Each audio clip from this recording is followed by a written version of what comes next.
the Year award goes to Josh Cullen! Get right! Paano nangyari yun? Ay, hindi rin namin alam, boss. Hindi rin namin alam. Puta kami. Kung gulat na gulat ka, mas gulat na gulat din kami. Hello guys, what's up once again? Palaboy OFW here. So for today's vlog mga idol, bago natin simulan ang ating vlog, ay maraming salamat nga pala sa aming sponsor microphone, wireless mic, Saramonic? Saramonic 500 B2 Plus, galing kay Mang Erning. Sir, salamat sa microphone na binigay mo at nagagamit namin ngayon. Solid, no? Solid. Solid na microphone to kasi may double noise cancellation, weak and strong noise cancellation. At kapag naka 15 mics ka, may libre kang isa. Kaya kung audio, microphone, Saramonic ka na. Saramonic. Ito ang mga the best for vloggers. Pero bago doon mga idol, panoorin natin tong trending ngayon sa Facebook. Si Ato. Kailan ba si Ato? Oo. Si Pangit Yung Republic. yung tagapagtanggol ng mga pangit. Oo, mga Ngayon, katulad natin. Hindi, pogi ako eh. Hindi ako sige. pangit, Brad. Okay. So ngayon kasi, tinira siya ni Makagago tsaka marami pang influencer na tumira sa kanya. Kasi yung video na to, panoorin natin. the Wish Hip Hop Song of the Year award goes to Josh Cullen! Get right! Paano nangyari yun?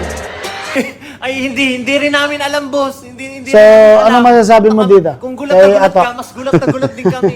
Parang hindi niya naiintindihan ang ibig sabihin ng hip-hop. Yeah. Di ba tayong mga batang 90s ay hip-hop versus metal? Yeah. Yung hip-hop kasi nung panahon natin is yung short. Yeah. Diba? Pormahan mo, short. Ba, yun ang pagkakaintindi niyo pa rin yan. Siguro. Kasi ang hip-hop is genre. Genre, tama. Yeah, genre ng ano yan. Ng music. Music. Music. Parang classic, semi-classic, may mga bolts, mga ganon. It's a genre. Tapos, then, the generation, paiba-iba ng generation. So, nasabayan ng passion. Tapos, tumatak yung rap. Iba-ibang genre yun. Tapos, may dancing pa. Di ba? So, sa sa Wish Awarding, Wish to, di ba? Sa Wish Awarding, ang nangyari is nanalo yung SB19. Ngayon, ang SB19 is famous sila sa P-pop, Pinoy pop. Kumbaga, puro pop eh. Parang So, mga BTS ang mga benta. BTS, ang Korean. Transgender, Oo. mga ganon. So ngayon, hindi matanggap ni Ato, alam ko kung si Ato lang yung hindi nakaintindi, na bakit yung P-pop yung nanalo. So ngayon, Si SB19. sa SB19, yung nanalo, yung member doon. So ngayon, binara siya ng SB19 na baka ang pagkakaalam niya Ato, yung hip-hop is geng-geng, maasim yung amoy. Yung may mga ano rito, may palawit na maano. Tapos gangsta style, gano'n. Binara siya Ato. Ngayon, siyempre, nakakahiya naman para sa mga hip-hop at nakakaintindi ng hip-hop. Yung sinasabi ni Ato. Sana maintindihan ni Ato to. Ano masasabi mo kay Ato?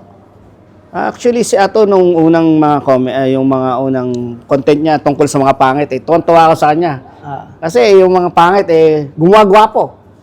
Pero ngayon, Hindi ako pangit, ha? Pogi to.